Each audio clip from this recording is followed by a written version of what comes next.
So it has been raining like all night and into today, starting yesterday evening. And so far, every time it's rained, it's been like short showers here. So it hasn't affected me, but this time I couldn't sleep last night until 3 a.m. Woo, the magical time.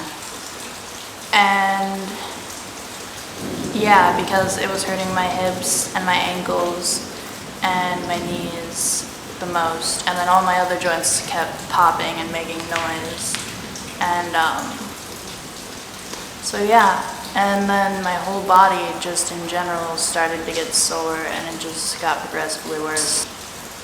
And I feel sore now, but I finally got some sleep. Hey Nips! So that's good at least. But yeah, so I just thought I'd let you guys know that the rain actually affected me this time. So it doesn't always matter where you go, I guess, or a location change.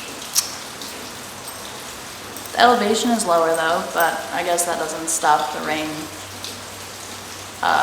affecting my joints. Just the elevation affecting my joints. Be out of Georgia in like a week, a little over a week. So I'll let you guys know when I'm back. So yeah, hope you guys are enjoying your summer weather. Yes. Anyways, yeah, bye.